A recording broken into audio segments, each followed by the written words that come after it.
나는 세련되고 현대적인 우리 집 주방에 서서 한때 내 여권이었던 새까맣게 탄 잔해를 멍하니 바라보았다.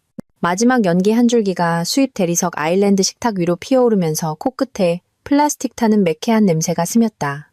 파란색 표지는 이제 시커멓고 쪼그라든 껍데기가 되어 그 가장자리가 재처럼 부서져 내리고 있었다. 내 안에 아름은 불과 몇 미터 떨어진 곳에 앉아 태연하게 녹즙을 마시고 있었다. 잘 관리된 손가락으로는 마치 방금 내 신분증에 불을 지른 사람이 아닌 것처럼 휴대폰을 넘기고 있었다. 그녀는 내가 말을 걸었을 때조차 고개도 들지 않았다. 내가 증오하게 된 그 거만한 말투가 뚝뚝 묻어나는 목소리로 말했다. 그거 필요 없잖아. 그녀는 마치 기발한 농담이라도 한 것처럼 희죽거리며 말했다. 그냥 집에서 애들이나 봐. 능력 없는 남편들은 원래 그러는 거야. 난 좀 쉬러 갈 거니까. 휴식. 그녀는 그걸 휴식이라고 불렀다. 그녀는 내일 자신의 애인인 민준과 함께 산토리니로 떠날 예정이었다. 그녀는 내가 모른다고 생각했다. 내가 너무 멍청하고 일에만 파묻혀 있어. 심야의 카톡 메시지, 여자들끼리의 여행, 외출할 때마다 화려하게 차려입기 시작한 그녀의 모습을 눈치채지 못할 거라고 생각했다. 하지만 나는 알고 있었다. 몇 달 전부터 알고 있었다. 그녀가 몰랐던 것, 내가 아직 아무에게도 말하지 않았던 것은 내가 바로 내 인생 일대의 계약을 성사시켰다는 사실이었다. 내가 15년을 쏟아부은 작은 프로젝트였던 내 스타트업이 다국적 대기업에 2조 원에 매각되었다. 조 단위의 금액이었다. 내 주머니 속의 현금, 내 손안의 자유, 그리고 그녀는 전혀 눈치채지 못했다. 나는 그녀에게 새로운 삶을 선물하며 놀라게 해주고 싶었기에 그녀에게조차 이 사실을 비밀로 했다. 어쩌면 몇 년 전 그녀가 아직 나를 중요한 사람처럼 바라보던 시절에 우리가 이야기했던 이탈리아의 그 빌라를 사줄 생각이었다. 하지만 이제 나는 진실을 보았다. 그녀는 놀랄 자격이 없었다. 그녀는 나를 가질 자격이 없었다. 그녀가 녹즙을 다 마시고 마치 대단한 승리라도 거둔 것처럼 콧노래를 부르며 2층으로 올라갈 때 나는 한마디도 하지 않았다. 나는 집이 고요해질 때까지 기다렸다. 아이들이 침대에서 잠들고 그들의 고른 숨소리가 정적을 채웠다. 그때 나는 움직였다. 옷장에서 더플백을 꺼내 옷가지와 노트북 몇 가지 필수품을 쑤셔 넣었다. 사무실에 있는 그녀가 비밀번호를 모르는 금고를 열었다. 현금 다발과 몇 가지 서류, 그리고 작년에 사두고 그녀에게 말하지 않았던 차에 예비 스마트키를 꺼냈다. 많은 것이 필요하지는 않았다. 허둥지둥 도망치는 게 아니었다. 이건 계산된 행동이었다. 이건 내가 통제권을 되찾는 과정이었다. 떠나기 전 나는 다시 주방으로 걸어갔다. 여권의 제가 여전히 그 자리에 대리석 위검은 얼룩으로 남아있었다. 서랍에서 펜과 메모지를 꺼내 짧은 메시지를 휘갈겼었다. 당신 말이 맞아. 난 집에 있을게. 여행 잘 다녀와. 나는 그녀가 아침에 볼 것을 알기에 그 메모를 제 옆에 남겨두었다. 그녀는 그것을 항복이라고 생각할 것이다. 웃을 것이고 어쩌면 민준에게 내가 얼마나 한심한지 카톡을 보낼 것이다. 그러라고 해라. 나는 등 뒤로 문을 잠그고 그녀가 한 번도 신경 쓰지 않았던 검은색 제네시스 GV80에 올라타 밤속으로 차를 몰았다. 도심으로 향하는 동안 도시의 불빛이 흐릿하게 스쳐 지나갔다. 머릿속은 복잡했지만 마음은 평온했다. 나는 그녀가 버리고 갔다고 생각하는 그 망가진 남자가 아니었다. 나는 이제 다른 존재, 그녀가 결코 예상하지 못할 존재가 되어 있었다. 내가 체크인한 펜트하우스 스위트룸은 강남의 저택과는 전혀 다른 세상이었다. 통유리 벽, 서울의 스카이라인 전경, 힘처럼 느껴지는 고요함. 나는 가방을 내려놓고 미니바에서 위스키 한 잔을 따라 가죽 소파에 앉아 도시를 내다보았다. 휴대폰이 울렸다. 아름이겠지. 하지만 확인하지 않았다. 아직은 아니다. 숨을 고르고 내가 한 일의 무게를 느낄 이 순간이 필요했다. 2조 원, 불타버린 여권, 자기가 나를 이겼다고 생각하는 아내. 아이들은 당분간 부모와 함께 안전할 것이다. 그 문제는 내일 해결하면 된다. 오늘 밤은 내 인생을 되찾는 밤이었다. 나는 등을 기댄 채 위스키를 마셨다. 목구멍을 태우는 열기가 가슴속 불길과 어우러지게 내버려 두었다. 그녀는 자기가 애인과 춤추러 떠나는 동안 나를 가두고 발을 묶고 집에만 있는 꼭두각시로 만들었다고 생각했다. 하지만 그녀는 나를 단단히 잘못 판단했다. 나는 집에 머물지 않을 것이다. 나는 가난하지 않았다. 그리고 나는 절대로 끝나지 않았다. 내일 그녀는 텅 빈 집과 냉혹한 현실을 마주하며 잠에서 깰 것이다. 나는 그녀가 무시할 수 없는 것을 남겨두었다. 메모뿐만 아니라 내가 곧 일으킬 폭풍의 첫 번째 징조를. 이것은 끝이 아니었다. 이제 시작일 뿐이었다. 나는 새로 얻은 펜트하우스 스위트룸의 바닥부터 천장까지 이어진 창문으로 쏟아져 들어오는 햇살에 잠이 깼다. 내 발 아래로 서울이 마치 가능성의 지도처럼 펼쳐져 있었다. 어색한 자세로 자서 뻣뻣해진 목을 움직이며 일어서자 가죽 소파가 삐걱거렸다. 하지만 정신은 날카로웠다. 어젯밤 나는 그 집을 나왔고 아름과 그녀의 거만한 작은 게임에서 벗어났으며 이제 나는 자유였다. 구석에 놓인 더플백은 내가 얼마나 적은 것만 가지고 나오면 되었는지를 상기시켜 주었다. 유리 커피 테이블 위에서 휴대폰이 울렸다. 부재중 전화 10통, 문자 수십 개. 모두 그녀에게서 온 것이었다. 아직 읽지 않았다. 무슨 내용일지 뻔했다. 처음에는 혼란, 그 다음에는 분노, 그리고 어설픈 변명이겠지.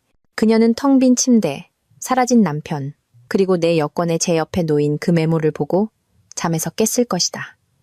좋아, 실컷 속 끓이라고 해. 나는 샤워를 하며 뜨거운 물로 우리 옛삶의 마지막 흔적까지 씻어냈다. 그리고 그녀가 한 번도 골라준 적 없는 깔끔한 셔츠와 청바지로 갈아입었다. 나의 첫 번째 전화는 변호사인 서연에게였다. 그녀는 두 번째 신호음의 전화를 받았고 목소리는 언제나처럼 차분하고 전문적이었다. 일찍 일어나셨네요. 무슨 일 있으세요? 나는 모든 것을 말했다. 아름이 내 여권을 태운 것. 그녀가 민준과 산토리니로 여행을 간 것. 그녀가 나를 마치 파산한 패배자처럼 조롱했던 방식까지. 그리고 나는 폭탄을 터뜨렸다. 스타트업 매각했어요. 2조 원. 어제 계약했습니다. 잠시 침묵이 흘렀고 나지막한 휘파람 소리가 들렸다. 세상에, 정말요. 축하드립니다. 그래서 그녀에 대해선 어떻게 하고 싶으신가요? 나는 스카이라인을 바라보며 미소 지었다. 모든 걸 막아주세요. 공동 계좌, 카드, 접근 권한 전부요.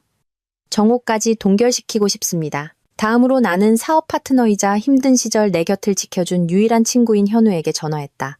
그는 내가 계약서에 서명할 때 그 자리에 있었고 마치 크리스마스 선물을 받은 아이처럼 활짝 웃고 있었다.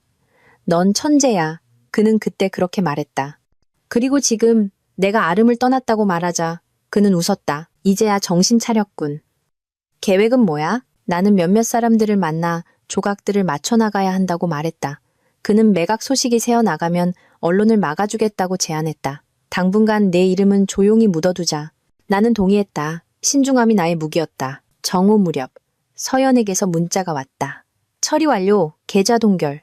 그녀 지갑에 있는 현금이 전부일 겁니다. 나는 산토리니에서 아름이 칵테일 값을 계산하려 카드를 내밀었다가 웨이터에게 정중하게 거절되었습니다라는 말을 듣는 장면을 상상했다. 그녀는 그때 나에게 전화하겠지. 분노에 차서 답을 요구하면서 나는 받지 않을 것이다. 나는 스위트룸의 커피 머신에서 지나고 블랙인 커피를 내려 책상에 앉았다. 노트북을 열고 다음 수를 계획했다. 펜트하우스는 현금으로 지불했다. 성금 20억. 대출도 나를 추적할 흔적도 없었다. 현우가 몇 년 전 절세 목적으로 만들어둔 유령 회사를 이용했다. 아름은 나를 여기서 찾지 못할 것이다. 그녀는 내가 이런 곳을 감당할 돈이 있다는 것조차 몰랐다. 그녀에게 나는 여전히 근근히 살아가는 남자, 그녀가 비웃었던 능력 없는 남편일 뿐이었다. 이제 동맹이 필요했다. 이 엉망진창인 상황을 내가 통제하는 무언가로 바꿔줄 사람들. 나의 첫 번째 목적지는 민준의 약혼 여인 다솜이었다. 그녀는 자신의 남자가 내 아내와 함께 그리스로 가는 비행기 안에서 와인을 마시며 우리가 얼마나 잘 속아 넘어갔는지 웃고 있을 거라는 사실을 몰랐다. 나는 공통의 친구를 통해 그녀의 번호를 알아내 전화를 걸어 만나자고 했다. 긴급한 일입니다. 그녀의 목소리는 경계하는 듯 했지만 동의했다. 도심 커피숍에서 1시간 뒤에 나는 차키를 쥐고 나섰다. 다솜은 구석 테이블에서 기다리고 있었다. 금발로 염색한 머리를 뒤로 묶고 얼굴은 스트레스로 굳어 있었다. 그녀는 나를 잘 몰랐다. 그냥 아름의 남편, 파티에서 말수가 적은 조용한 남자로만 알았다. 나는 자리에 앉아 커피를 주문하고 바로 본론으로 들어갔다. 민준 씨가 당신을 속이고 아름과 바람 피우고 있어요. 그들 지금 산토리니에 있습니다. 그녀의 눈이 커졌다가 이내 날카로워졌다. 거짓말 마세요. 그녀는 말했지만 목소리는 떨리고 있었다. 나는 휴대폰을 꺼내 사설 탐정이 찍은 사진들을 보여주었다. 아름과 민준이 비행기에 탑승하는 모습. 민준의 손이 그녀의 다리 위에 놓인 모습. 그녀가 아무 걱정 없는 사람처럼 웃고 있는 모습. 다솜의 얼굴은 무너져 내렸지만 울지는 않았다. 그녀는 그저 쳐다보다가 속삭였다. 그 개자식. 나는 앞으로 몸을 숙이며 목소리를 낮췄다. 당신을 상처 주려고 온 게 아닙니다. 우리가 서로 도울 수 있기 때문에 온 거예요. 그녀는 그들이 도망치는 동안 나를 꼼짝 못하게 하려고 내 여권을 태웠어요. 하지만 난 갇히지 않았습니다. 나에겐 이제 자원이 있어요. 그들이 아는 것보다 훨씬 많이. 그리고 난 그걸 사용할 겁니다. 다솜은 턱을 굳힌 채 고개를 들었다. 무슨 뜻이죠? 나는 매각에 대해, 돈에 대해, 내가 지금 가진 힘에 대해 말했다. 그들은 자신들이 이겼다고 생각하겠죠. 천만에요. 나는 증거가 필요해요. 그들을 완전히 묻어버릴 무언가가. 그녀는 천천히 고개를 끄덕이더니 자신의 휴대폰을 꺼냈다. 그 사람 클라우드 비밀번호를 알아요. 뭘 좀 확인해 볼게요. 우리는 그녀가 민준의 백업 폴더를 뒤지는 동안 커피를 마시며 앉아 있었다. 그녀의 손가락이 멈췄다. 세상에. 그녀는 중얼거리며 화면을 내게 돌렸다. 카톡 메시지들. 수십 개예요. 민준과 아름이 우리 계좌를 어떻게 빼돌릴지 계획하고 있어요. 어떻게 나를 나쁜 사람으로 만들고 내가 모든 걸 뒤집어 쓰는 동안 자기들은 호화롭게 살지. 그 사람이 당신은 빈털털이라고 했어요. 다솜이 소리내어 읽었다. 절대 재기하지 못할 거라고. 나는 씁쓸한 소리를 내며 웃었다. 그가 얼마나 틀렸는지 곧 알게 될 거야. 다솜이 내게 휴대폰을 건넸다. 가져가세요. 사용하세요. 그가 대가를 치르길 바라요. 나는 메시지들을 복사해서 서연에게 소송 준비 시작이라는 메모와 함께 보냈다. 이것은 단순한 복수가 아니었다. 정의에 관한 문제였다. 아름은 그 여권을 태울 때 내 인생을 불태웠다고 생각했겠지만 그녀가 한 것이라곤 도화선에 불을 붙인 것뿐이었다. 나는 다솜에게 고맙다고 말하고 계속 소식을 전해주겠다고 약속한 뒤 뱃속에 불길이 치솟는 것을 느끼며 커피숍을 나섰다. 펜트하우스가 나의 새로운 지휘본부가 기다리고 있었다. 나는 더 이상 숨지 않았다. 나는 사냥하고 있었다. 그날 밤 나는 펜트하우스에 앉아 있었다. 도시의 불빛이 마치 100만 개의 작은 눈처럼 내가 내 삶을 다시 조립하는 것을 지켜보는 듯 반짝였다. 내 노트북에는 민준의 휴대폰에서 나온 다솜의 카톡 메시지들이 열려 있었다. 각 메시지는 아름과 그녀의 애인이 내 등에 꽂으려 했던 비수였다. 한 글자 한 글자가 불타오르는 것 같았지만 나는 읽는 것을 멈출 수 없었다. 그 사람 아무것도 몰라. 민준이 썼다. 아직도 자기가 뭔가 대단한 걸 해낼 수 있을 거라고 생각해. 우리가 돈 다 빼내면 그때는 알겠지. 아름의 답장. 아빠 노릇하느라 바빠. 돈이 다 없어질 때까지 눈치도 못 챌걸. 그들은 몇 달 동안 이 짓을 계획해왔다. 돈을 빼돌리고 나를 실패자처럼 보이게 만들어 놓고 자기들은 환상 속의 삶을 살러 도망쳤다. 웃기는 건 그들이었다. 나는 빈털터리가 아니었다. 나는 아무것도 모르는 바보가 아니었다. 그리고 나는 절대로 끝나지 않았다. 나는 딱딱한 원목 바닥을 서성이며 다시 서연에게 전화했다. 그녀가 전화를 받자 귀에 휴대폰을 바싹 갖다 대고 물었다. 메시지 받았어요? 네. 그녀의 목소리는 차분했지만 날카로웠다. 이건 명백한 사기예요. 대박인데요. 집 CCTV 영상도 클라우드 백업에서 확보하고 있어요. 지금 보내드릴게요. 그녀는 잠시 멈췄다가 덧붙였다. 아내가 여권을 태워버린 남자치고는 참 침착하시네요. 나는 거친 소리를 내며 웃었다. 침착함 말고는 남은 게 없어서요. 빨리 보내주세요. 빈틈없이 만들고 싶습니다. 서연은 아침까지 법적 서류 초안을 준비해두겠다고 약속했다. 접근 금지 명령, 자산 동결, 필요한 모든 것들. 나는 전화를 끊고 소파에 몸을 깊숙이 묻고 관자놀이를 문질렀다. 펜트하우스는 조용했다. 너무 조용했지만 생각할 공간을 주었다. 나는 단지 돈이나 자존심을 위해 싸우는 것이 아니었다. 이건 아이들에 대한 것, 내가 쌓아올린 삶에 대한 것이었다. 아름은 내 여권을 태울 수 있었지만 그것까지 태울 수는 없었다. 10분 뒤 영상이 도착했다. 작년에 아름이 가짜 강도 침입 사건을 꾸민 후 내가 설치했던 보안 카메라에 거친 영상 클립들이었다. 그녀는 누군가 뒷문을 억지로 열려고 했다고 주장했지만 나는 믿지 않았다. 이제 그 영상들을 보며 나는 이유를 알았다. 늦은 밤, 그녀가 민준을 착오로 몰래 들여보내고 있었다. 그들이 비틀거리며 안으로 들어서자 웃음을 터뜨렸다. 다른 영상에서는 그녀가 내 책상을 뒤지고 있었다. 아마 현금이나 은행 명세서를 찾고 있었겠지.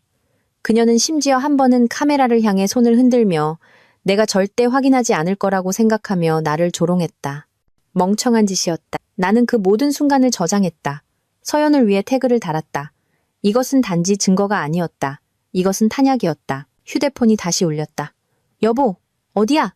카드가 안 돼. 전화해. 나는 산토리니에서 발을 동동 구르며 그 우스꽝스러운 하이힐을 신고 불쌍한 호텔 직원에게 소리 지르고 있을 그녀를 상상하며 희죽 웃었다. 다솜이 그의 회사에 그의 긴 휴가에 대해 알려준 지금 민준도 아마 땀을 뻘뻘 흘리고 있을 것이다. 나는 답장하지 않았다. 실컷 애태우라고 해라. 나에겐 더 큰 물고기들이 있었다. 나는 다시 다솜에게 전화했다. 그녀가 막 민준의 아파트를 나서는 참이었다. 더 찾았어요. 그녀의 목소리는 굳어 있었다. 영수증, 비행기표, 호텔 예약 내역. 전부 그 사람 이름으로 되어 있는데 당신 카드로 결제됐어요. 내 카드. 그녀가 비상용으로 자기 휴대폰에 연동해둔 공동카드였다. 나는 이를 악물었다. 보내줘요. 괜찮아요? 그녀는 한숨을 쉬었다. 아니요. 하지만 괜찮아질 거예요.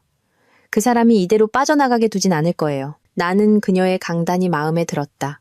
그녀도 나처럼 부수적인 피해자였지만 주저앉아 울고만 있지는 않았다. 그녀는 싸우고 있었다. 영수증이 내 메일함으로 쏟아졌다. 1등석 항공권, 그리스의 고급 리조트 스위트룸, 내가 먹어본 적도 없는 저녁 식사에 수천만 원이 쓰였다. 모든 청구 내역이 뺨을 때리는 것 같았지만 동시에 선물이기도 했다. 증거. 나는 서연에게 절도 혐의 추가라는 메모와 함께 전달했다. 내 스타트업 매각 사실은 아직 공개되지 않았다. 현우가 비밀리에 붙이고 있었지만 돈은 이미 내 새로운 계좌에 들어와 있었다. 역의 계좌, 손댈 수 없는 곳에. 아름은 나를 완전히 거덜냈다고 생각했다. 그녀는 겉핥기조차 하지 못했다. 나는 등을 기대고 천장을 바라보았다. 펜트하우스는 새 페인트와 가죽 냄새, 즉 깨끗한 시작의 냄새가 났다. 6살, 8살인 아이들 생각이 났다. 오늘 아침 내가 팬케이크를 만들어주지 않아서 혼란스러워했을 것이다. 보모가 아이들을 돌보고 있었지만 곧 아이들을 만나 엄마에 대한 나쁜 감정을 심어주지 않으면서 상황을 설명해야 할 것이다. 그건 어려울 것이다. 비록 내가 그녀를 증오하더라도 아이들이 엄마를 미워하게 만들고 싶지는 않았다. 아이들은 우리의 이 엉망진창보다 더 나은 대접을 받을 자격이 있었다. 내 생각은 민준에게로 향했다. 거만한 자식. 나는 그의 회사 웹사이트를 열었다. 어떤 중소 투자 그룹이었다. 그의 프로필에는 성실함과 고객 신뢰를 자랑하고 있었다. 위선자. 다솜은 그의 상사에게 카톡 메시지 스크린샷과 그의 작은 휴가에 대한 정보를 이메일로 보냈다고 했다. 지금쯤 그는 전화를 받으며 해명하느라 정신이 없을 것이다.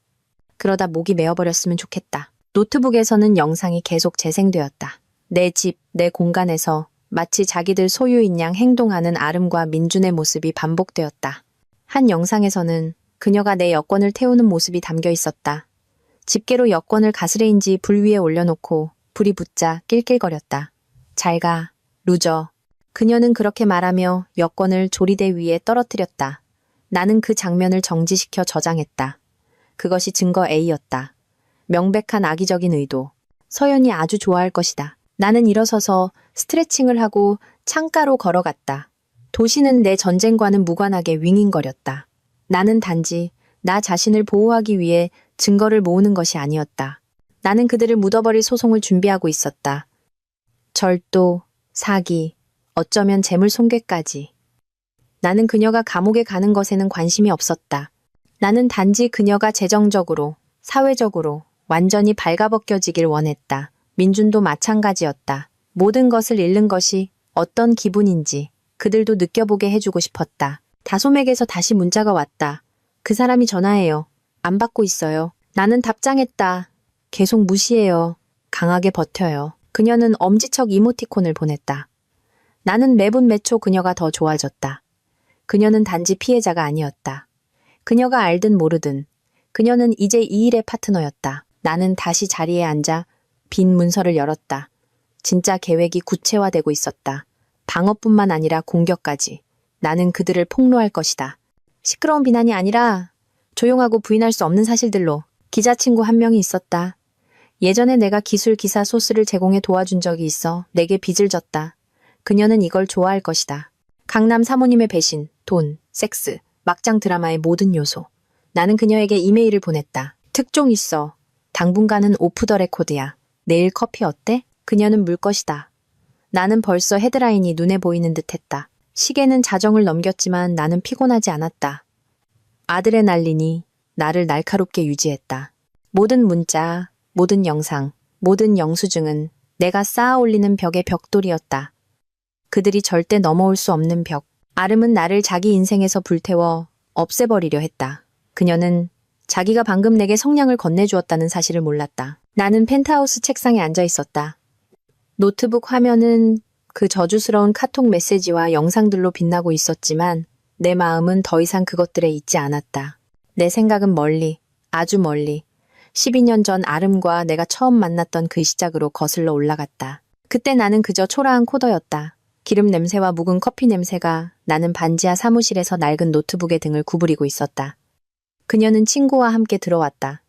빛나는 눈, 환한 미소, 빛을 머금은 원피스를 입고 있었다. 나는 16시간 동안 쉬지 않고 코드를 디버깅하고 있었다. 머리는 엉망이었고 셔츠는 구겨져 있었지만 그녀는 신경 쓰지 않았다. 미래를 만들고 있는 사람처럼 보이네요. 그녀는 작업대에 기대어 말했다. 나는 수줍고 어색하게 웃으며 그저 바보 같은 앱 아이디어일 뿐이라고 말했다. 그녀는 그럼에도 머물렀다. 질문을 하고 정말로 관심이 있는 것처럼 귀 기울여 들었다. 그것이 내가 사랑에 빠졌던 아름이었다. 내가 아무것도 아니었을 때 내 안에 무언가를 봐주었던 사람. 이제 도시의 불빛을 내다보며 나는 그 소녀가 어디로 갔는지 궁금했다. 그 당시 나는 야망으로 가득 차 있었다. 밤늦게까지 일하고 라면과 희망으로 근근히 버텼다. 그녀는 처음에는 그것을 좋아했다. 나를 꿈꾸는 사람이라고 부르며 내가 크게 성공하면 곁에 있어주겠다고 말했다. 우리는 2년 뒤에 결혼했다. 그녀의 부모님 뒷마당에서 열린 작은 결혼식. 나는 빌린 양복을 입었고 그녀는 흰 드레스를 입고 빛나고 있었다. 나는 그녀에게 세상을 약속했고 진심이었다. 하지만 내 스타트업이 성장하면서 그녀의 기대도 커져갔다. 앱은 플랫폼이 되었고 플랫폼은 회사가 되었다. 그리고 갑자기 나는 더 이상 꿈꾸는 사람이 아니었다. 나는 그녀가 조율하고 싶어하는 기계였다. 그녀는 내 옷을 고르기 시작했다.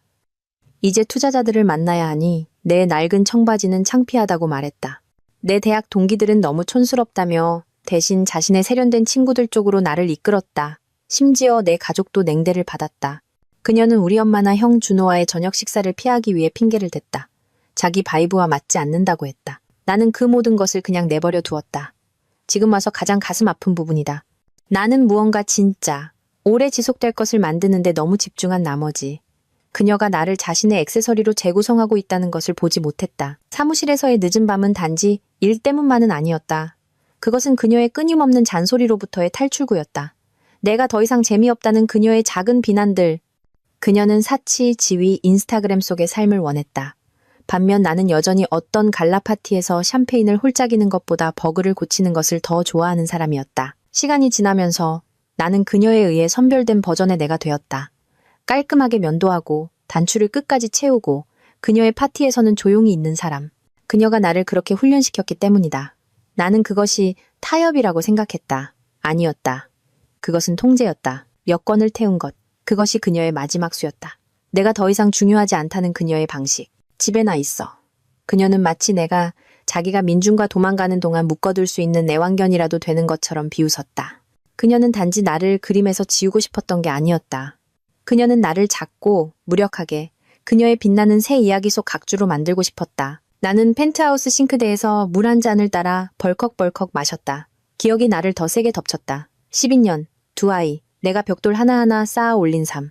그리고 그녀는 그것이 쓰레기라도 되는 양, 성냥불을 붙였다. 하지만 그녀는 절반도 알지 못했다. 그녀는 내가 회사를 팔았다는 것을, 그 반지하의 꿈을 2조 원으로 바꿨다는 것을 몰랐다. 그녀에게 나는 여전히 무일푼 코더, 그녀가 조롱할 수 있는 능력 없는 남편이었다. 그녀는 거짓말과 결혼했지만 그녀가 생각하는 그런 거짓말은 아니었다. 나는 창가로 걸어가 차가운 유리에 손을 댔다. 도시는 아래에서 윙윙거렸다. 살아있고 무관심했다. 나는 초창기 시절을 생각했다.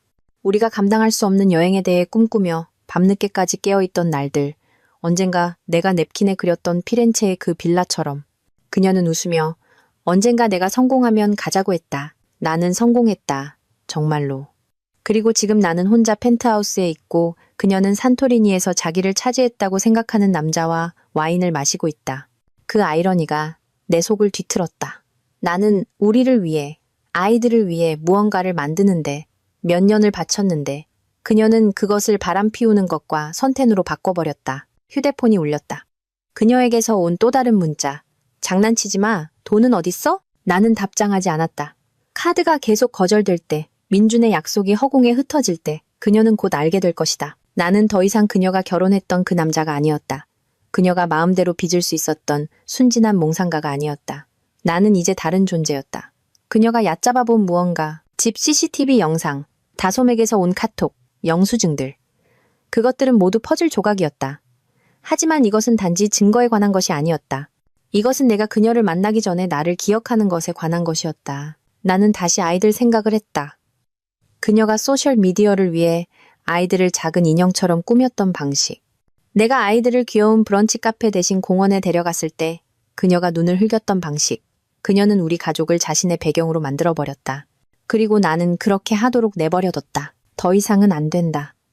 나는 아이들을 되찾을 것이다. 그들에게 좋아요나 필터에 관한 것이 아닌 삶을 줄 것이다. 나는 그들에게 세상을 보여줄 것이다. 피렌체. 어쩌면 몇 년 전 나 자신에게 약속했던 것처럼 아름은 자기의 산토리니를 가지라고 해라. 나는 진짜를 가질 것이다. 나는 다시 자리에 앉아 머리를 쓸어 넘겼다. 펜트하우스는 너무 크고 텅 빈 느낌이었지만 내 것이었다. 여기에는 그녀의 흔적이 없었다. 향수도, 요구도, 비웃음도, 오직 나와 진실뿐. 그녀는 나를 주저앉히려고 내 여권을 태웠다. 그녀가 날아가는 동안 내 날개를 꺾으려고. 하지만 나는 그녀가 생각했던 백업 플랜이 아니었다. 나는 메인 이벤트였다. 그녀가 포즈를 취하느라 바쁜 동안 제국을 건설한 남자. 그녀는 내일 내 친구들, 내 뿌리를 조롱했다. 자기가 나를 뛰어넘었다고 생각하면서. 이제 나는 그녀에게 그녀가 불태운 남자가 그녀의 디딤돌이 아니었음을 상기시켜 줄 것이다. 그는 산 전체였다. 나는 노트북을 덮었다. 화면이 어두워졌다. 내일 나는 기자 친구를 만나 이 엉망진창을 폭로할 기반을 다지기 시작할 것이다. 하지만 오늘 밤 나는 그저 거기에 앉아 과거가 먼지처럼 내 주위에 내려앉도록 내버려 두었다. 나를 제대로 알지 못했던 여자와 함께한 12년. 그녀의 틀에 맞추기 위해 구부리고 움츠리고 노력했던 12년. 그건 끝났다. 그녀가 결혼했던 거짓말은 죽었다. 진짜나. 그는 이제 막 시작하고 있었다. 펜트하우스 에어컨의 부드러운 윙윙거리는 소리에 잠이 깼다. 창밖의 도시는 아직 잠들어 있었다. 내 휴대폰은 조용했다. 아름에게서 온 전화도 문자도 없었다. 승리처럼 느껴지는 고요함 뿐이었다. 나는 어젯밤 모든 연락을 끊었다. 알림을 끄고 그녀가 만든 혼란 속에서 실컷 속을 끓이도록 내버려 두었다. 그녀는 지금쯤 산토리니에 있을 것이다. 아마도 계속 거절되는 카드와 그 비용을 감당할 수 없는 남자친구를 마주하며 잠에서 깨고 있겠지. 나는 그녀가 발을 동동 구르며 머리를 쓸어 넘기고 신경도 쓰지 않는 호텔 직원에게 답을 요구하는 모습을 상상했다. 좋아, 느끼게 해줘라. 나는 침대에서 일어나 맨발로 차가운 원목 바닥을 밟고 커피를 내렸다. 진하고 블랙이며 군더더기 없는 커피. 펜트하우스는 자유의 냄새가 났고 나는 그것을 사용할 준비가 되어 있었다. 가장 먼저 서연에게 전화했다. 상황은요? 머그잔을 홀짝이며 물었다. 그녀는 말을 아꼈다. 공동 계좌는 잠겼고 카드는 취소됐습니다. 그녀가 가져간 현금이 전부일 겁니다. 역의 신탁은 설정됐고요. 당신의 2조 원은 안전합니다. 그녀는 단 한 푼도 건드릴 수 없어요. 나는 그녀가 볼 수 없음에도 고개를 끄덕였다. 집은요? 서연의 목소리가 날카로워졌다. 등기 이전 완료했습니다. 유한책임회사 LLC로 명의를 옮겼어요. 법정에서 싸우지 않는 한 그녀는 아무런 권리도 주장할 수 없을 겁니다. 그런데 무슨 돈으로요? 나는 희죽 웃었다. 그 저택. 우리의 크고 빛나는 강남의 새장은 모든 면에서 내 것이었다. 아름은 문을 두드리고 싶으면 얼마든지 두드리라고 해라. 그녀는 들어올 수 없었다. 나는 유령처럼 사라졌고 기분이 좋았다. 전화도 설명도 없이 그녀가 존재조차 몰랐던 레버를 당기고 있었다. 나는 새로운 은행 앱을 확인했다. 깨끗하고 분리된 계좌들, 매각 대금으로 두둑했다. 현우도 자기 몫을 송금했지만 내 몫이 사자의 몫이었다. 2조 원이 장전된 총처럼 거기에 있었다. 아름은 내가 파산해서 허둥댈 거라고 생각했다. 그녀는 내가 몇 년 동안 계획해왔다는 것을 몰랐다. 조용한 움직임, 유령회사, 그녀가 냄새도 맡지 못했던 신탁. 나는 그녀가 그린 바보가 아니었다. 다음으로 다솜에게 문자를 보냈다. 어떻게 돼가요? 그녀는 빠르게 답장했다. 민준 씨 난리 났어요. 회사에서 쪼고 있대요. 전 괜찮아요. 고마워요. 나는 날이 갈수록 그녀가 더 좋아졌다. 그녀도 자신만의 타격을 입었지만 무너지지 않았다. 그녀는 그의 상사에게 카톡 메시지, 영수증, 모든 것을 보냈다. 그리고 이제 민주는 그 열기를 느끼고 있었다. 그의 편안한 직장은 이제 날아갔을 것이다. 약혼녀를 속이고 유부녀와 바람 피운 것은 이력서에 좋게 보이지 않는다. 나는 답장했다. 정신 바짝 차려요. 그녀가 곧 돌아올 거예요. 다솜은 주먹 불끈 이모티콘을 보냈다. 그녀가 깨닫든 못하든 우리는 이제 한 팀이었다. 나는 커피를 손에 들고 펜트하우스를 서성이며 다음 수를 생각했다. 아이들은 보모와 함께 안전하게 밥도 잘 먹고 아마 내가 어디 있는지 묻고 있을 것이다. 나중에 전화해서 가볍게 말해야겠다. 하지만 오늘은 집중해야 했다. 아름의 세계는 무너지고 있었고 나는 그 설계자였다. 나는 다시 집 CCTV 영상을 틀어 그녀가 내 여권을 태우는 장면을 반복해서 보았다. 그 비웃음, 그 웃음소리, 그것이 나를 부채질했다. 그녀는 나를 주저앉히려 했지만 나는 이미 날고 있었다. 휴대폰이 울렸다. 서연에게서 온 이메일. 집 도어락 비밀번호 변경 완료. 그녀가 도착하면 잠겨 있을 겁니다. 완벽했다. 나는 그녀가 택시에서 내려 명품 가방을 끌고 와서 예전 비밀번호를 키패드에 누르는 모습을 상상했다. 아무 일도 일어나지 않는다. 그녀는 소리를 지르고 나에게 전화하고 어쩌면 경찰까지 부를 것이다. 해보라고 해라. 이제 유한 책임회사가 소유주였다. 그리고 나는 내 재산을 보호할 모든 권리가 있었다. 그녀는 그 바보 같은 하이힐을 신고 바깥에 갇혀 자기가 바보처럼 보이게 될 것이다. 하지만 더 세게 쳐야 했다. 돈뿐만 아니라 집뿐만 아니라 나는 그녀가 폭로되길 원했다. 그녀의 완벽한 작은 삶이 모든 사람에게 벗겨지길 원했다. 그때 내게 빚을 진 기자 친구 아라가 생각났다. 나는 노트북을 잡고 그녀에게 메시지를 보냈다. 안녕, 대박 사건 있어. 강남 인플루언서, 이중생활, 돈, 배신, 뭐 그런 것들. 오늘 커피 어때? 당분간은 오프 더 레코드야. 그녀는 몇 분 만에 답장했다. 당연하지. 오후 2시. 늘 가던 데서. 나는 씩 웃었다. 아라는 자극적인 특종을 사랑했고 이것은 만찬이었다. 나는 오전 내내 더 깊이 파고들었다. 다솜이 보낸 영수증을 교차 확인하고 CCTV 영상과 맞춰보았다. 아름과 민준이 한 모든 움직임은 엉성하고 추적 가능했다. 그들은 모든 것에 내 카드를 썼다. 비행기, 호텔, 심지어 망할 커플 마사지까지. 나는 모든 것을 저장하고 파일을 더 두껍게 만들었다. 서연은 법적인 측면에서 그것을 사용할 것이다. 하지만 아라는 그것을 아름의 소중한 이미지를 불태워버릴 이야기로 만들 것이다. 그 모든 팔로워들, 브랜드 협찬들, 그녀는 하룻밤 사이에 그것들을 잃게 될 것이다. 정오가 되자 나는 안절부절못했다. 열쇠를 잡고 일찍 커피숍으로 향했다.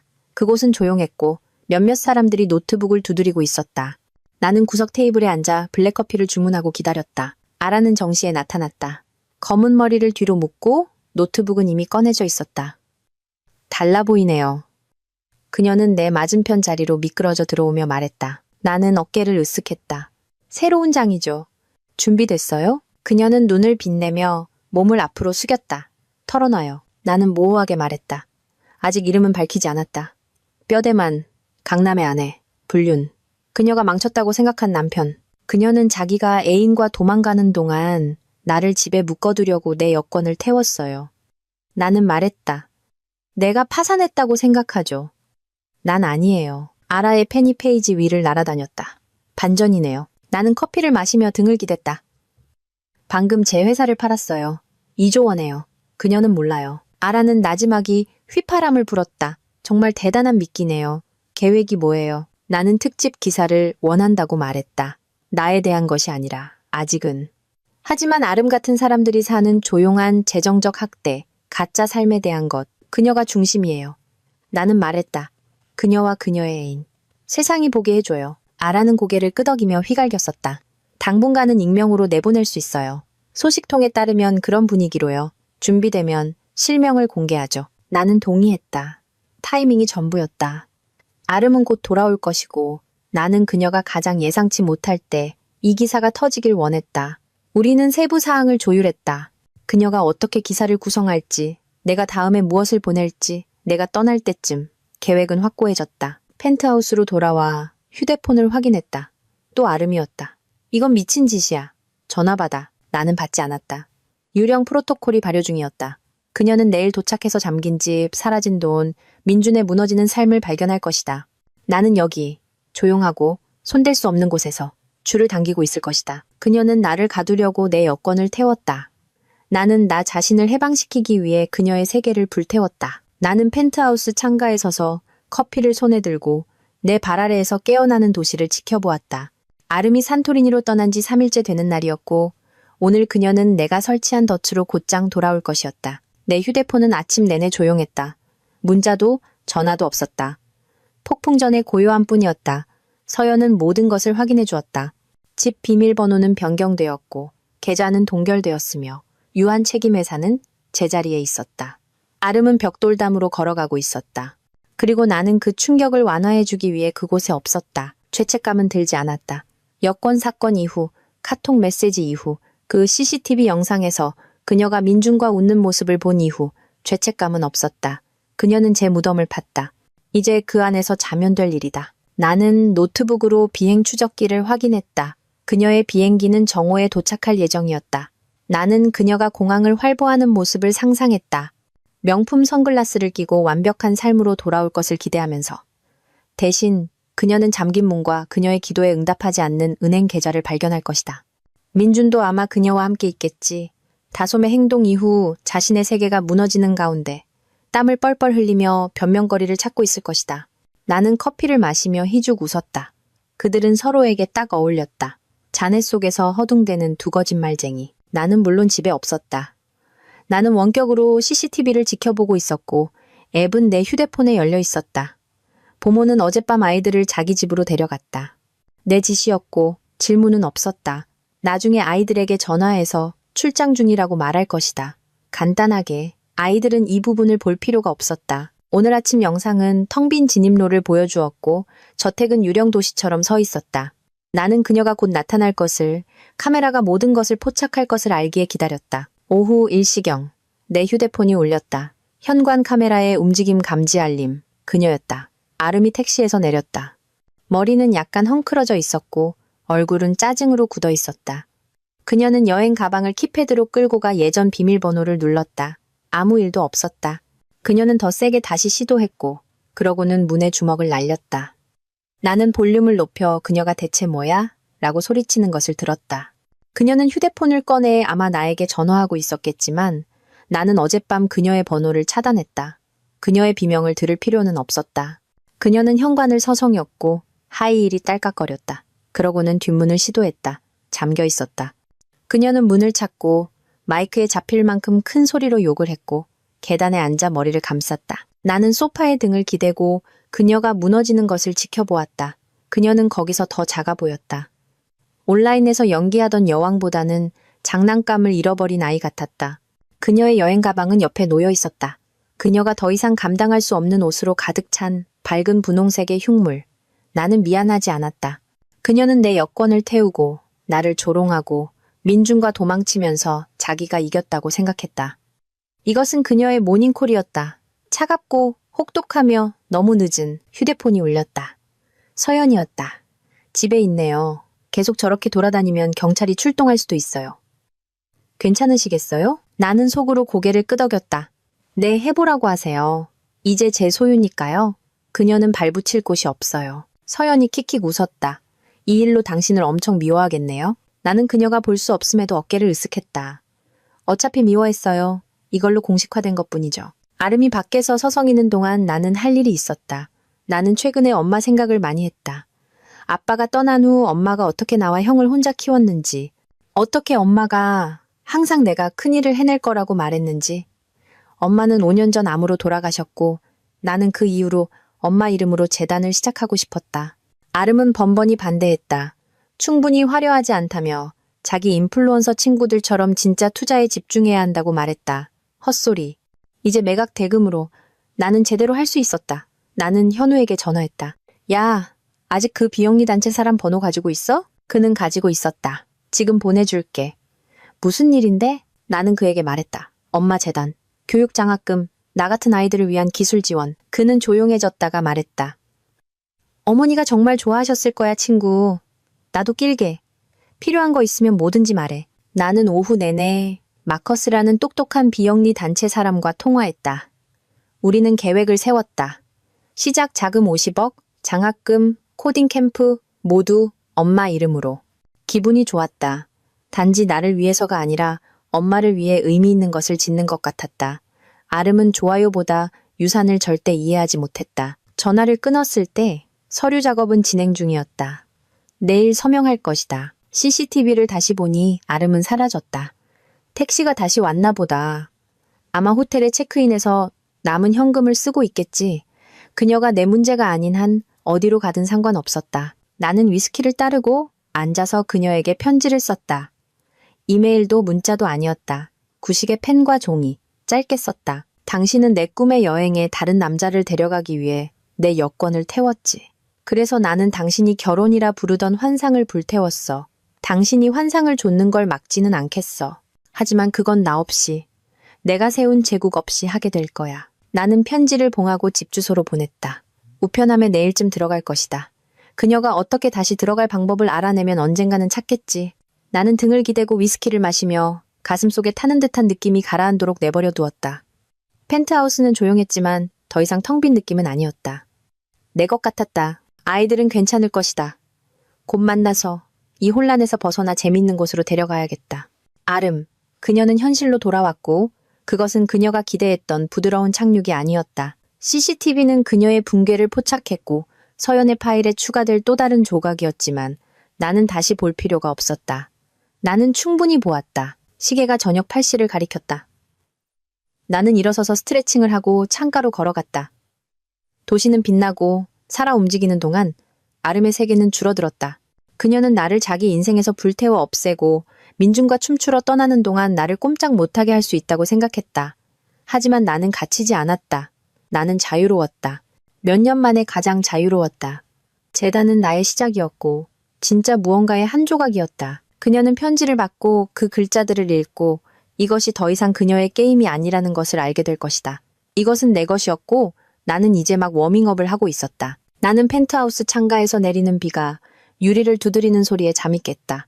그 꾸준한 북소리는 내 생각의 리듬과 맞아떨어졌다. 아름의 세계가 금이 가기 시작한 지 나흘째였고 나는 공기의 변화를 느낄 수 있었다. 마치 바깥의 폭풍이 그녀의 환상의 마지막 잔재를 씻어내는 것 같았다. 나는 커피를 내렸다. 기계가 씩씩거리는 소리를 내는 동안 휴대폰을 확인했다. 그녀에게서는 전화가 없었다. 내가 차단한 이후로는 하지만 인터넷은 떠들썩했다. 그녀는 어젯밤 늦게 그녀의 소중한 소셜미디어에 모호하고 극적인 캡션을 올렸다. 진정한 시련을 겪고 있지만 더 강해져서 돌아올게요.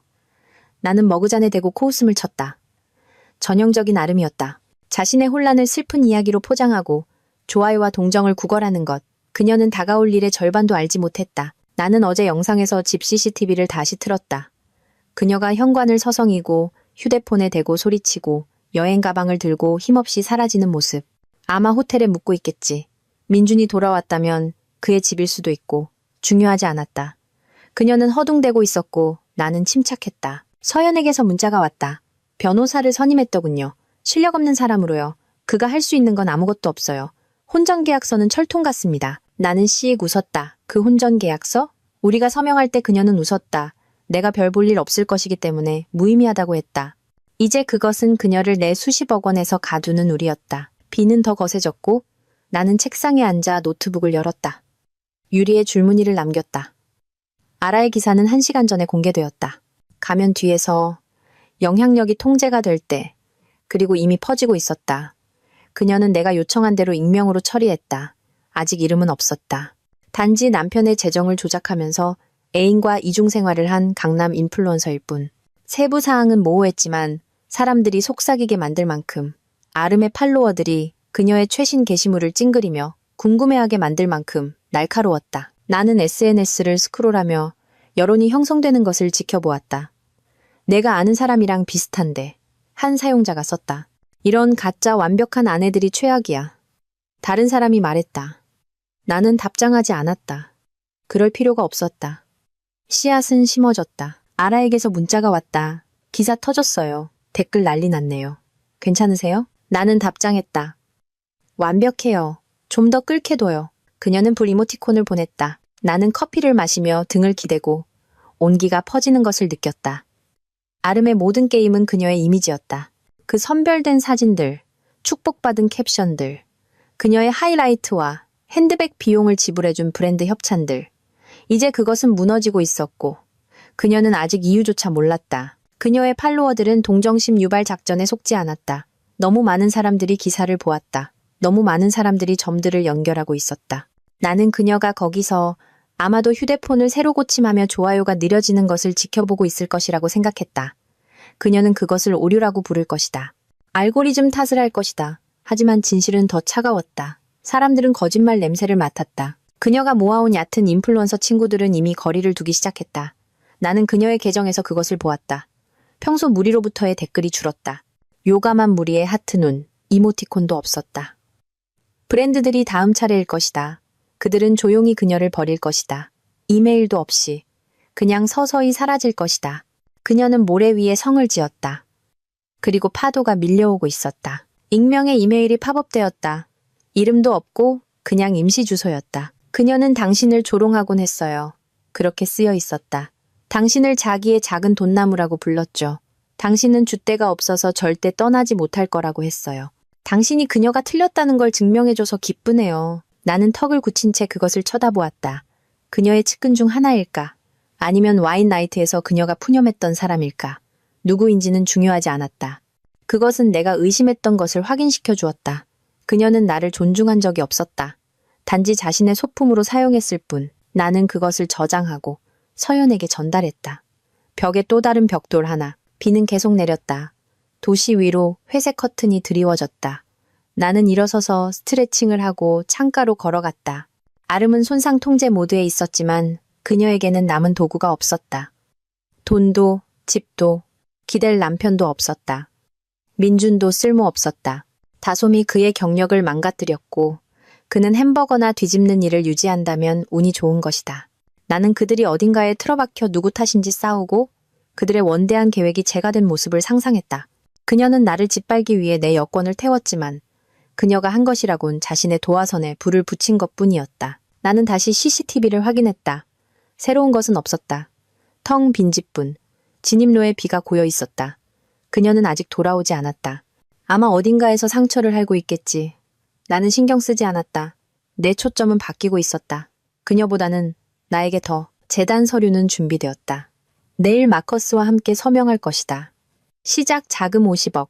필터링된 사진 촬영이 아닌 진짜 유산. 엄마가 좋아하셨을 것이다. 아름은 절대 그러지 않았다. 그녀는 그것을 낭비라고 불렀다. 대신 요트를 사야 한다고 했다. 그녀가 거칠애를 좇는 동안 내가 실체를 쌓았다는 것이 재미있었다. 휴대폰이 다시 울렸다. 현우에게서 온 문자. 기사 대박이야. 내 이름을 공개하고 싶지는 않은 거 확실해? 영웅 분위기인데. 나는 웃으며 답장했다. 아직은. 그녀가 먼저 타게도. 그는 엄지척 이모티콘을 보냈다. 현우는 이해했다. 그는 몇 년 동안 아름에 비꼬는 말들을 보았다. 그녀가 나를 움츠러들게 하려는 것을 지켜보았다. 이제 그는 나를 응원하고 있었고 그가 내 편이라는 것이 기뻤다. 나는 다시 자리에 앉아 그녀의 소셜미디어를 다시 열었다. 게시물은 여전히 있었지만 댓글은 바뀌고 있었다. 뭐가 진짜인데? 응? 썰 좀 풀어봐. 한 사람이 말했다. 요즘 왜 이렇게 조용해? 다른 사람이 찔렀다. 비는 더 거세졌고 나는 책상에 앉아 노트북을 열었다. 유리에 줄무늬를 남겼다. 아라의 기사는 1시간 전에 공개되었다. 가면 뒤에서 영향력이 통제가 될 때. 그리고 이미 퍼지고 있었다. 그녀는 내가 요청한 대로 익명으로 처리했다. 아직 이름은 없었다. 단지 남편의 재정을 조작하면서 애인과 이중생활을 한 강남 인플루언서일 뿐. 세부 사항은 모호했지만 사람들이 속삭이게 만들 만큼 아름의 팔로워들이 그녀의 최신 게시물을 찡그리며 궁금해하게 만들 만큼 날카로웠다. 익명의 이메일이 내 마음에 남았다. 작은 돈나무. 그녀는 나를 그렇게 보았다. 현금을 얻기 위해 흔들다가 잎이 마르면 던져버릴 무언가. 그녀는 내가 그녀가 닿을 수 없는 곳까지 뿌리를 내렸다는 것을 몰랐다. 내가 그 나무를 숲으로 만들었다는 것을. 20억 달러. 새로운 삶, 다시 내가 될 기회. 그녀는 내 직업 윤리를, 그녀가 파티하는 동안 조용히 코딩하는 밤들을 조롱했다.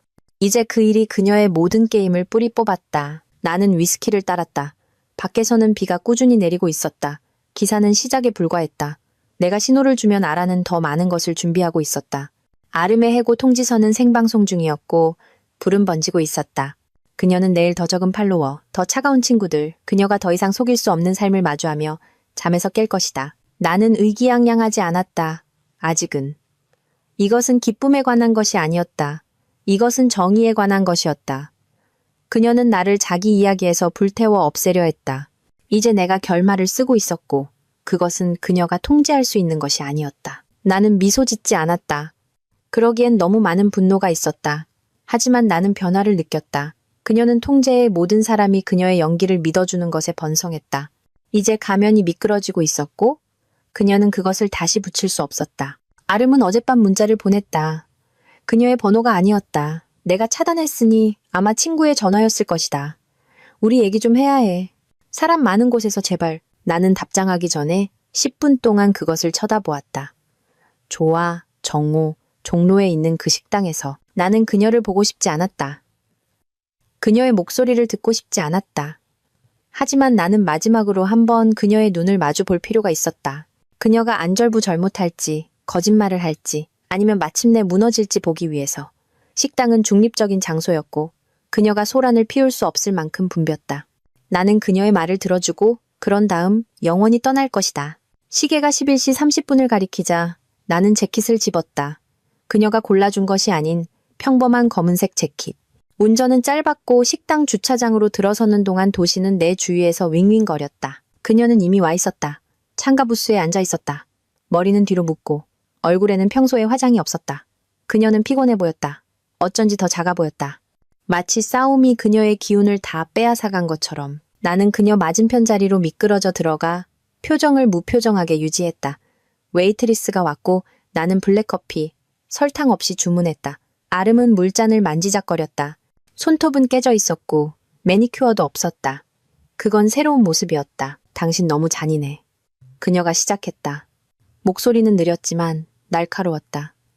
나를 내쫓고 모든 걸 동결시키고 너무 심하잖아. 당신 뜻은 알았으니까. 나는 커피를 마시며 등을 기댔다. 그녀의 말이 허공에 떠다니도록 내버려 두었다. 그녀는 내가 끼어들어 사과하고 해결해 주기를 기대했다. 나는 그러지 않았다. 아니, 나는 마침내 머그잔을 내려놓으며 말했다. 이건 복수가 아니야. 이건 해방이야. 난 당신을 벌주는 게 아니야, 아름. 난 내 이야기의 중심에서 당신을 제거하는 거야. 그녀의 눈이 좁아졌다가 내가 진심인지 아닌지 판단할 수 없다는 듯이 커졌다.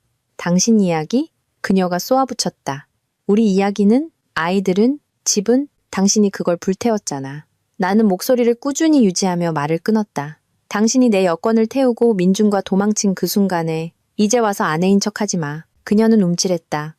그녀의 손이 유리잔을 더 꽉 쥐었다. 그런 게 아니었어. 그녀가 말했다. 하지만 그녀의 말투는 약했다. 연습한 듯한 말투. 난 그냥 휴식이 필요했어. 당신은 항상 일하고 항상 없었잖아. 나는 웃었다. 그녀를 멈추게 한 짧고 씁쓸한 소리. 휴식? 당신은 몇 달 동안 계획했잖아. 내게서 훔치고 나를 조롱하고 내 얼굴에 대고 거짓말하지 마. 그녀는 자세를 고쳐 앉았다. 그녀의 시선이 테이블로 향했다가 다시 위로 올라왔다. 알았어. 좋아. 내가 잘못했어. 하지만 날 그냥 지울 수는 없어. 우리에겐 역사가 있잖아. 역사. 내가 구부리고 쌓는 동안 그녀가 포즈를 취하고 기도했던 12년. 나는 앞으로 몸을 숙이며 목소리를 낮췄다. 역사 때문에 내가 여기 있는 거야. 난 당신에게 모든 걸 줬어. 시간, 돈, 삶. 당신은 그걸 내게 다시 던졌지. 이제 당신은 쓸 카드가 없어. 그녀의 입술이 벌어졌다가 닫혔다. 그녀는 새로운 수법을 시도했다. 목소리를 부드럽게 하고 예전에 무언가를 원할 때 그랬던 것처럼 고개를 기울였다. 우리 이거 고칠 수 있어. 아이들을 위해서. 내가 집에 돌아갈게.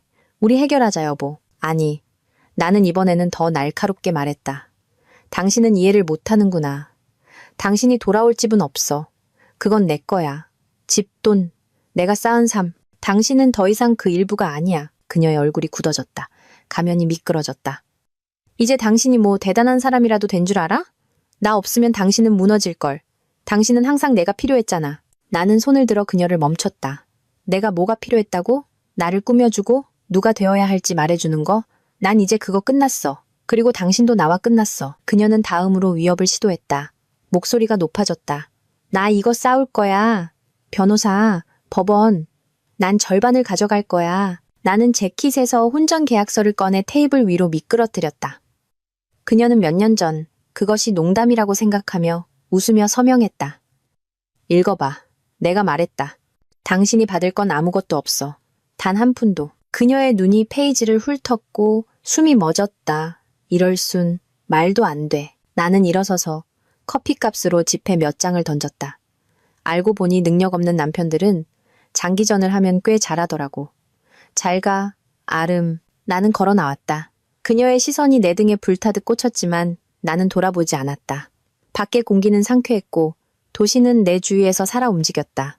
그녀는 모든 것을 시도했다. 죄책감, 매력, 위협, 그리고 그 어느 것도 통하지 않았다. 나는 차에 타서 긴 숨을 내쉬었다. 그게 끝이었다. 마지막 실이 끊어졌다. 그녀는 더 이상 내 아내가 아니었다. 어떤 의미에서도 펜트하우스로 돌아가는 동안 식당은 내 백미러에서 사라졌다. 가슴을 짓누르던 무게가 가벼워졌다. 집에 돌아와 나는 위스키를 따랐다. 오후에 햇살이 창문을 통해 비스듬히 들어왔다. 혼전 계약서는 내 방패였지만 진짜 승리는 떠나온 것이었다. 그녀는 마지막으로 한 번 나를 조종할 수 있다고 생각했다. 나를 그녀의 궤도로 다시 끌어들일 수 있다고. 그녀는 내가 그녀를 넘어섰다는 것을 몰랐다.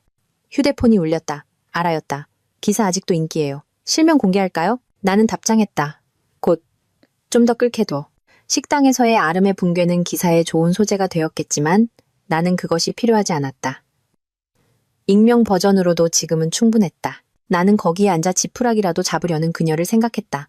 그녀는 나를 잔인하다고 불렀지만 잔인함은 이 일을 질질 끌고 그녀의 게임에 놀아나는 것이었을 것이다. 나는 깨끗하게 끝냈다. 다음은 아이들이었다. 내일 만날 것이다. 아이스크림을 사주러 데려갈 것이다. 그녀가 금가게 한 것을 다시 쌓기 시작할 것이다. 아이들은 그녀의 드라마가 필요하지 않았다. 단지 내가 거기에 있는 것만으로 나는 서영과 양육권 문제를 해결할 것이다. 순조롭게. 위스키가 타는 듯이 넘어갔다. 좋은 화상이었다. 나는 그녀가 결혼했던 남자가 아니었다. 그녀가 빚을 수 있었던 조용한 코더가. 나는 다시 나였다. 날 것 그대로. 진짜. 이조원과 그녀가 건드릴 수 없는 삶을 가진. 그녀는 오늘 자신을 드러냈다. 세련됨 뒤에 절박함을 보여주었다. 나도 그녀를 드러냈다. 그녀가 내게 가졌던 힘을 벗겨냈다. 경기는 끝났다. 내가 이겼고 나는 뒤돌아보지 않을 것이다. 나는 펜트하우스 바닥에 햇살이 쏟아지는 것에 잠이 깼다. 유리를 넘어 도시는 내가 마침내 지킬 수 있는 약속처럼 펼쳐져 있었다. 아름은 사라졌다. 집에서뿐만 아니라 내 머릿속에서도. 어제의 식당 대결 이후 그녀의 목소리는 희미해졌다.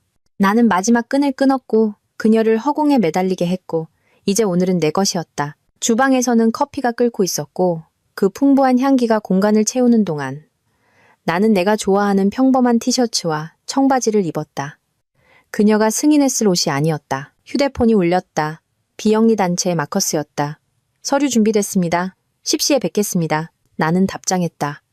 거기서 뵙죠. 오늘은 부수는 것이 아니라 짓는 날이었다. 나는 도심에 있는 그의 사무실로 차를 몰았다. 거리는 아침 교통으로 분주했다. 재단은 이제 현실이었다. 엄마의 이름이 걸려 있었다. 시작 자금 50억. 나 같은 아이들에게 큰일을 해낼 기회를 주기 위한 것. 마커스는 악수로 나를 맞았다. 그의 책상은 서류로 가득했다. 이거 확실합니다. 그가 서류를 건네며 말했다. 장학금, 코딩 캠프, 멘토십. 다음 분기부터 시작됩니다. 나는 서명했다. 내 페니 페이지를 가로질러 긁히는 소리가 났고 엄마가 나와 함께 있는 것을 느꼈다. 내게 그 첫 번째 낡은 컴퓨터를 사주기 위해 이 교대로 일했던 엄마. 아름은 이것을 낭비라고 불렀다. 그녀는 틀렸다. 이것은 유산이었다. 차로 돌아와 나는 보모에게 전화했다. 정호의 아이들을 공원으로 데려와 주세요. 거기서 만날게요. 그녀는 질문 없이 동의했다. 내가 떠난 후 아이들을 보지 못했다. 내 아들의 장난기 넘치는 미소, 내 딸의 조용한 질문들이 그리웠다. 전화로는 가볍게 말했다. 일하고 있다고.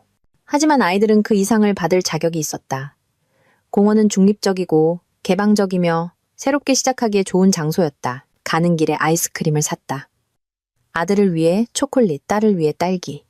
내가 없었던 것처럼 그들이 가장 좋아하는 것을 추측하며 내가 도착하자 아이들은 내게 달려왔다. 작은 팔이 내 다리를 감쌌다. 아빠, 아들이 소리쳤다. 얼굴은 이미 흙으로 얼룩져 있었다. 딸은 더 조용히 안겼다. 그녀의 눈이 내 눈을 찾았다. 어디 있었어요? 그녀가 물었다. 나는 몸을 웅크리고 아이스크림을 건넸다. 일 때문이었어. 꼬마야. 하지만 지금은 여기 있잖아. 어떻게 지냈어? 아이들은 제잘거렸다. 학교, 보모의 팬케이크, 그들이 본 도마뱀.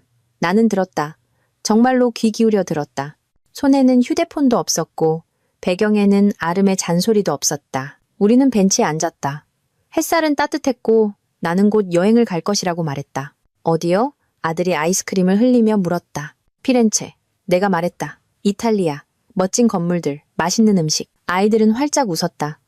그게 내 꿈이기도 하다는 것을 전혀 몰랐다. 아름이 조롱했던 꿈, 보모는 멀리서 우리에게 공간을 주며 지켜보았다. 양육권은 나중에 정리할 것이다. 서연이 처리하고 있었다. 하지만 지금은 이것으로 충분했다. 아이들은 엄마에 대해 묻지 않았고 나도 꺼내지 않았다. 그녀는 언젠가 아이들에게 전화해서 자기 이야기를 하겠지만 나는 아이들이 그녀에게 등을 돌리게 만들지는 않을 것이다. 아이들은 언젠가 진실을 보게 될 것이다. 우리는 술래잡기를 했다. 내가 잔디밭을 가로질러 아이들을 쫓았고 몇 년 만에 처음으로 웃었다. 폐가 타는 듯 했지만 기분이 좋았다. 살아있고 자유로웠다. 나중에 나는 아이들을 보모에게 데려다주고 대학으로 차를 몰았다. 스타트업이 작았을 때 거기서 초청 강연을 한 적이 있었다. 학과장이 지난주에 다시 와달라고 이메일을 보냈다. 나는 강의실로 들어갔다. 후드티를 입은 학생들이 올려다보고 있었고 몇몇은 반쯤 졸고 있었다. 여러분들을 지루하게 하려고 온 게 아닙니다. 나는 연단에 기대어 시작했다. 내가 알았으면 좋았을 것들을 말해주러 왔습니다. 나는 코드와 끈기에 대해 이야기했다. 어떻게 내가 반지하에서 무언가를 만들었는지. 내가 매각에 대해 언급하자 아이들은 활기를 띠었다. 2조 원. 그들의 눈을 휘둥그레하게 만드는 숫자. 돈은 좋죠. 내가 말했다. 하지만 중요한 건 그걸로 무엇을 하느냐입니다. 나는 재단에 대해 이야기했고 몇몇이 고개를 끄덕이는 것을 보았다. 한 학생이 물었다. 조건이 뭔가요? 나는 씩 웃었다. 조건은 없어요. 그냥 열심히 일하고 아무도 당신이 작다고 말하게 두지 마세요. 돌아오는 길에 형 준호에게 전화했다. 우리는 멀어졌다. 대부분 아름 때문이었다. 그녀는 형이 자기 무리에 비해 너무 거칠다고 말했다. 형. 그가 전화를 받자 내가 말했다. 너무 오랜만이야. 그는 깊고 따뜻하게 웃었다.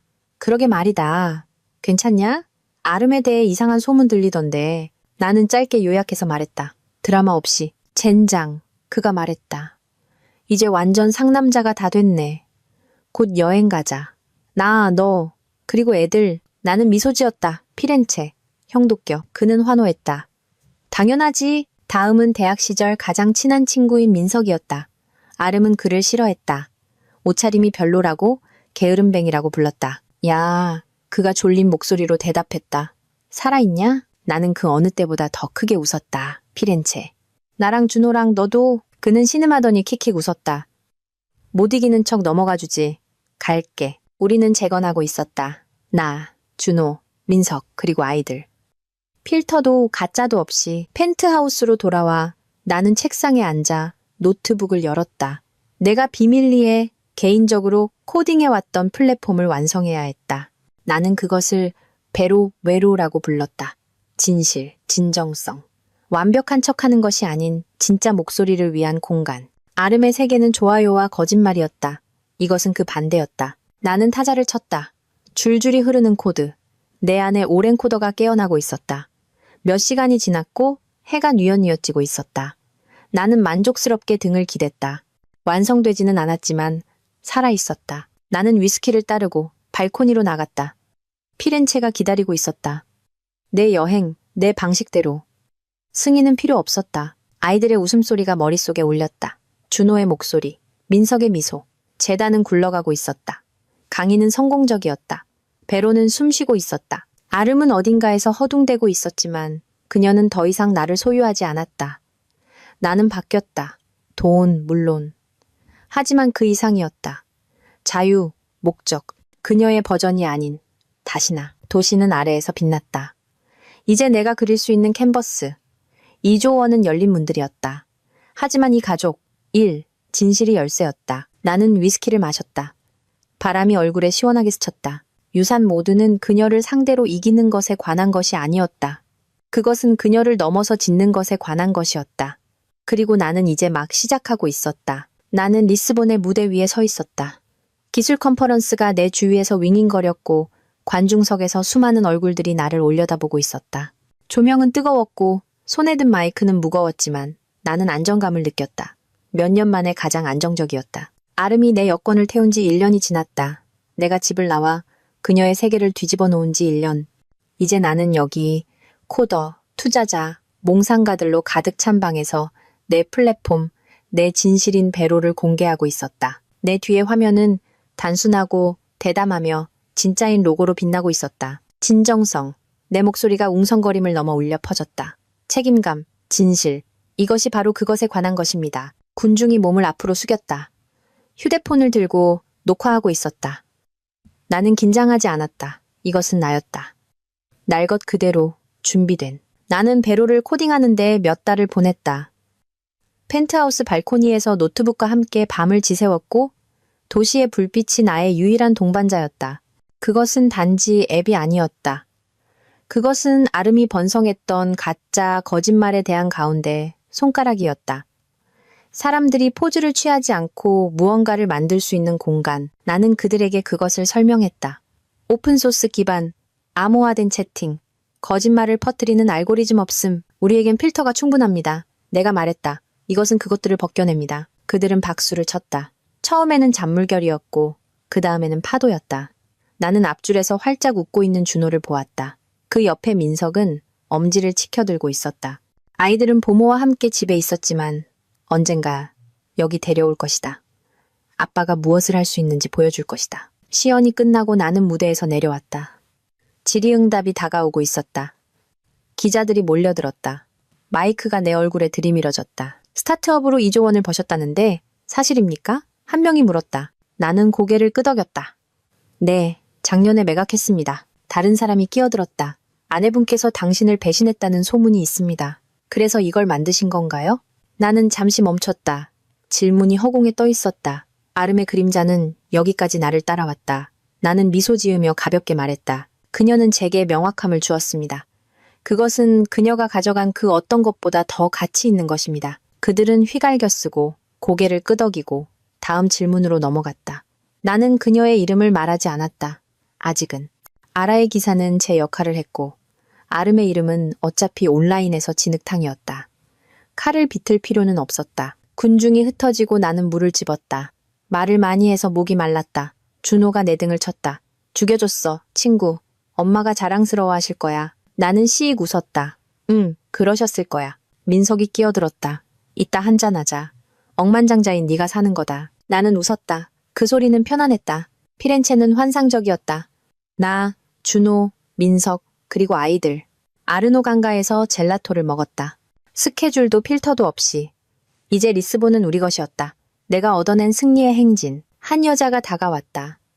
검은 머리, 날카로운 눈. 기자가 아니었다. 다른 무언가였다. 훌륭한 강연이었어요. 그녀의 목소리는 따뜻했지만 직설적이었다. 저는 소희라고 합니다. 예술가이자 사업가예요. 배로는 가능성이 있네요. 진짜로요. 나는 이미 그녀가 마음에 들었다. 군더더기도 게임도 없이. 고맙습니다. 내가 말했다.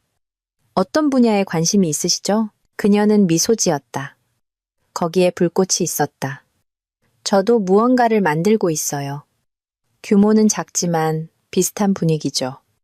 쓰레기보다 진실. 우리는 이야기했다. 그녀의 프로젝트, 나의 프로젝트. 요즘 기술의 혼란. 그녀는 돈에 대해 묻지 않았다. 지위를 낚으려 하지도 않았다. 단지 아이디어뿐. 솔직하게 재건하는 건 힘들죠. 내가 그녀를 시험하며 말했다. 그녀는 고개를 끄덕였다. 저도 그래요. 나는 씩 웃었다. 저도요? 우리는 번호를 교환했다. 억지로 한 것이 아니었다. 그냥 당겨볼 실이었다. 나중에 그녀는 걸어갔고 나는 그녀가 가는 것을 지켜보며 무언가 바뀌는 것을 느꼈다. 사랑은 아니었다. 아직은. 단지 가능성.